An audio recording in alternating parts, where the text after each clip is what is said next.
کوئی گل باقی رہے گا نہ چمن رہ جائے گا، کوئی گل باقی رہے گا نہ چمن رہ جائے گا، پر رسول اللہ کا دین حسن رہ جائے گا، پر رسول اللہ کا دین حسن رہ جائے گا۔ ہم سفیروں باغ میں ہے کوئی غم کا چہچہا، بلبلیں اڑ جائیں گی سونا چمن رہ جائے گا۔ اطلس و کم خواب کی پوشاک پر نازا نہ ہو، اطلس و کم خواب کی پوشاک پر نازا نہ ہو، اس تنے پہ جان پر خاکی کفن رہ جائے گا، اس تنے پہ جان پر خاکی کفن رہ جائے گا۔ نام شاہان جہاں مٹ جائیں گے لیکن، نام شاہان جہاں مٹ جائیں گے لیکن یہاں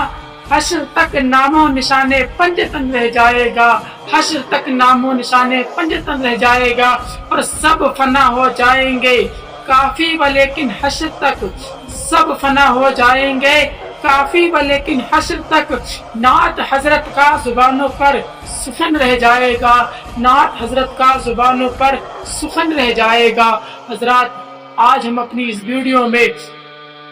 ہندوستان کی جنگ آزادی کے بارے میں بات کریں گے کہ ہندوستان کی جنگ آزادی میں مسلمانوں کا کیا رول رہا، مسلمانوں نے کس طرح سے اپنی خون کی ندیاں بہائیں اور کس طرح سے مسلمان پھانسی کے پھندوں پر خوشی خوشی لٹکے، اور پھر مسلمانوں نے کس طرح سے انگریزوں کے خلاف مجاہدانہ کردار ادا کیا۔ اگر آپ پہلے سے ان تمام سوالوں کو جانتے ہیں یا اگر آپ کو اس کے علاوہ کچھ پتا ہو تو آپ ہمیں کمنٹ کر کے بتا سکتے ہیں۔ حضرات، آج کا ہندوستان جب ہم دیکھتے ہیں، ہندوستان پر اگر ہم آج نظر ڈالتے ہیں تو ہمیں پتا چلتا ہے کہ کہیں مسلمانوں کو مسلمانوں کے نام کی وجہ سے مارا جا رہا ہے، تو کہیں ان کے گھروں کو بلڈوز کیا جا رہا ہے، تو کہیں مسلمانوں کو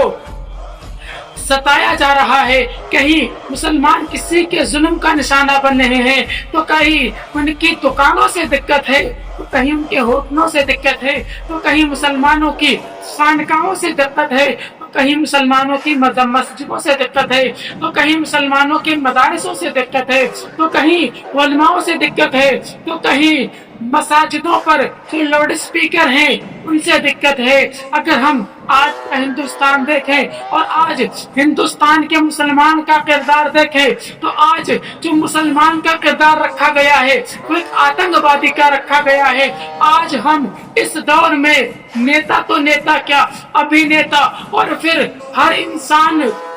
90% انسان کی نظر میں جو مسلمان ہے وہ ایک آتنکوادی کے چہرے میں پیش کیا جاتا ہے۔ اور پھر اس کے علاوہ جب ہم ہندوستان کی تاریخ کی طرف دیکھتے ہیں کہ ہندوستان سے پاکستان کو الگ کیا گیا تھا، جب ہم اس انداز کو دیکھتے ہیں کہ آخر ان ہندوستانیوں نے پاکستان کو الگ کیوں کیا، کہ آخر ہمارے ہندوستان سے پاکستان ایک مسلمان ملک کیوں بنایا گیا، آخر جو قوم، آخر جو ہندوستان، آخر جس زمین پر مسلمانوں کے مسلمان نام سے دقت ہے، آخر جس زمین پر، جس ہندوستان پر مسلمانوں کے ہوٹلوں سے دقت ہے، مسلمانوں کی دکانوں سے دقت ہے، آخر جس ہندوستان میں مسلمانوں کی مسجدوں سے دقت ہے، مدارسوں سے دقت ہے، آخر جس ہندوستان میں مسلمانوں کے خانقاہوں سے دقت ہے، آخر اس ہندوستان سے ایک پاکستان الگ کیسے کیا گیا؟ جب ہم اس سوال پر نظر ڈالتے ہیں اور پھر ہم جب ہندوستان کی تاریخ جنگ آزادی کی طرف نظر ڈالتے ہیں تب اس کا جواب ہمارے سامنے آتا ہے۔ آئیے ہم بھی اپنی اس ویڈیو میں ان تمام سوالوں کے جواب لیتے ہیں۔ حضرات، آج کا ہندوستان وہ ہندوستان نہیں جو ہندوستان اس وقت کا تھا جب ہندوستان میں مغلیہ سلطنت کا عروج تھا، اور پھر جب مغلیہ سلطنت کا سورج اور بہادر شاہ زفر کے ذریعے جب ختم ہوتا ہے، ہندوستان پر انگریز اپنا قبضہ جماتے ہیں، اور پھر ہندوستان کے ہر ہندوستانی، ہر ناگرک، چاہے وہ ہندو ہو یا مسلمان، हर शख्स को वो निशाना बनाने लगते हैं, हर किसी पर जुल्म करते हैं, हर इंसान उनके जुल्म का शिकार होता है। जब हर इंसान उनके जुल्म का शिकार हुआ तो हर जगह से के खिलाफ बगावतें शुरू हो जाती हैं, हर जगह से अंग्रेजों से जंग करने की तैयारी शुरू हो जाती है। लेकिन कोई भी हिंदुस्तान में अंग्रेजों के मद्दे मुकाबिल आने के लिए तैयार नहीं था। कोई भी हिंदुस्तान में खुलकर अंग्रेजों से जंग नहीं करना चाहता था, कोई भी अंग्रेजों से खुलकर सामना नहीं करना चाहता था। उस वक्त जब हिंदुस्तान में हर हिंदुस्तानी को सताया जाने लगा, जुल्म सितम का निशाना बनाया जाने लगा, उस वक्त सबसे पहले अगर किसी ने आवाज उठाई तो वो कोई और नहीं बल्कि एक मुसलमान अल्लामा फजल हक खैराबादी थे। वो दिल्ली की जामा मस्जिद से एक फतवा सादिर करते हैं और अपनी कलम से एक फतवा लिखते हैं और फरमाते हैं कि हर हिंदुस्तानी पर अंग्रेजों से जिहाद करना फर्ज है। ये फतवा निकलना था और फिर इस तरह के फतवे मुरादाबाद और फिर हर जगह से उलमाए किराम जा वजह से फतवे देने लगते हैं। और फिर जब ये फतवे मुसलमानों की आवाम और फिर हिंदुस्तान में जब फैले, हर जगह से हिंदुस्तान में मुसलमान सड़कों पर उतरे और उनका साथ सिर्फ मुसलमान ही नहीं बल्कि सिख भी और हिंदू भी और ईसाई भी, हर मजहब हर फिरके के लोग हिंदुस्तान में सड़कों पर उतरे, अंग्रेजों से जिहाद करने लगे। जब अंग्रेजों को लगा कि अब हिंदुस्तान में अपने पैर जमाना मुश्किल हो जाएगा और फिर जब अंग्रेजों ने देखा कि 1857 की जब जंग आजादी में मुसलमानों ने बढ़ चढ़ करके हिस्सा लिया, एक फतवे के मुताबिक यानी जो अल्लामा फजल खैराबादी ने फतवा दिया था, उस फतवे को देख करके जब पूरी दुनिया पूरे हिंदुस्तान में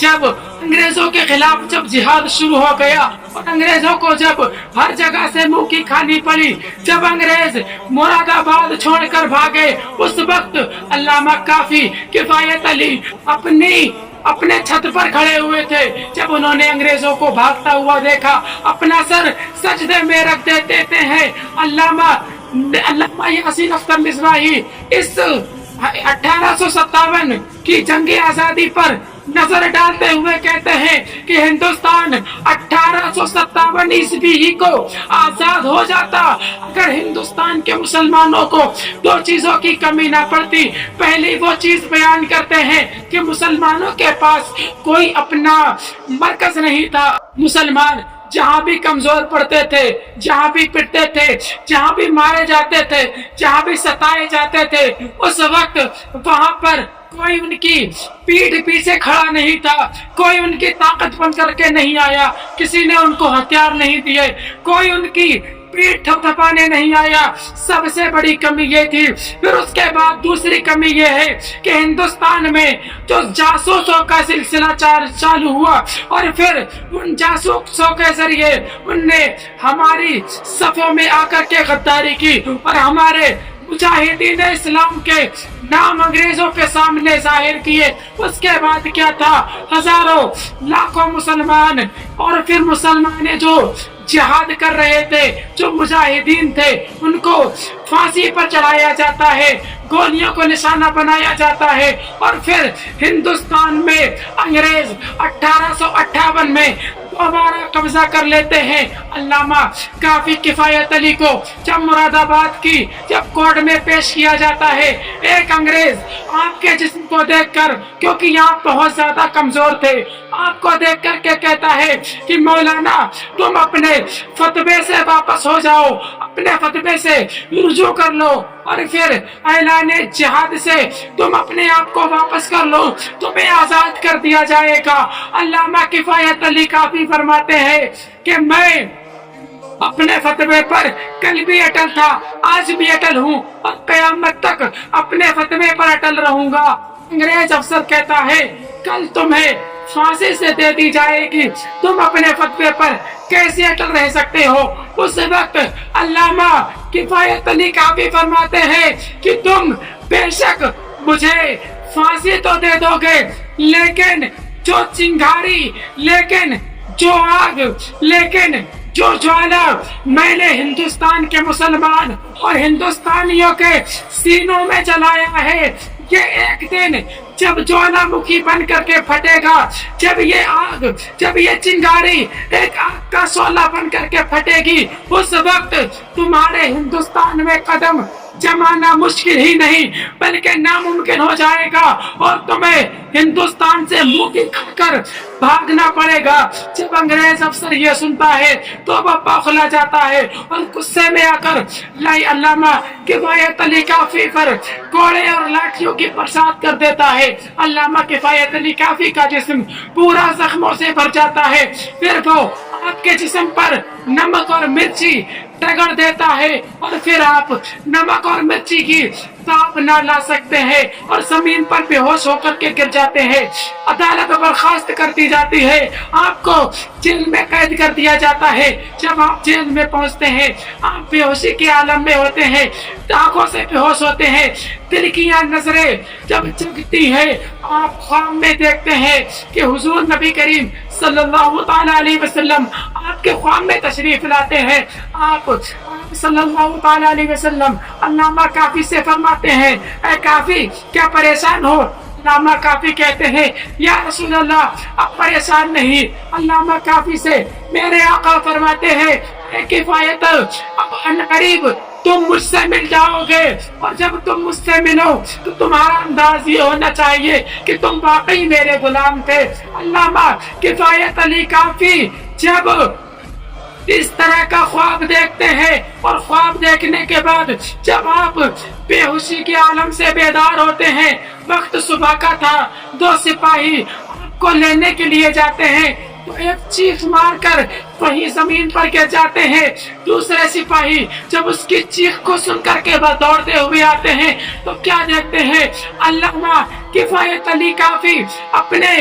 जो नमक और मिर्च के जिस्म के साथ उठते हैं, अपने जिस्म पर पोशाक पहनते हैं और फिर सर पर दस्तार सजाते हैं। सजाने के बाद अल्लामा किफायत अली काफी उठते हैं और अंग्रेज के सामने जाते हैं। जब उनके सामने खड़ा होता है, चारों तरफ अंग्रेजी सेना होती है और फांसी का फंदा आपके सामने होता है और फिर अल्लामा किफायत अली के बराबर में एक जल्लाद खड़ा होता है। अल्लामा किफायत अली से पूछा जाता है, क्या आपकी कोई आखिरी ख्वाहिश हो तो बताओ। तो अल्लामा किफायत अली काफी कहते हैं, मैं चाहता हूँ कि तुम मुझे एक कॉपी और कलम ला करके दे दो। अल्लामा किफायत अली काफी को कॉपी और कलम ला करके दिया जाता है। आप एक तारीखी नात लिखते हैं, कोई गुल बाकी रहेगा ना चमन रह जाएगा, पर रसूलुल्लाह का दीन हसन रह जाएगा। हम सफीरों बाग में है कोई दम का चहचहा, बुलबुलें उड़ जाएंगी, सूना चमन रह जाएगा, नामे शाहाने जहां मिट जाएंगे, लेकिन यहाँ हशर तक नामो शाने पंजतन रह जाएगा। जब अल्लामा किफायत अली काफी इस तरह की पूरी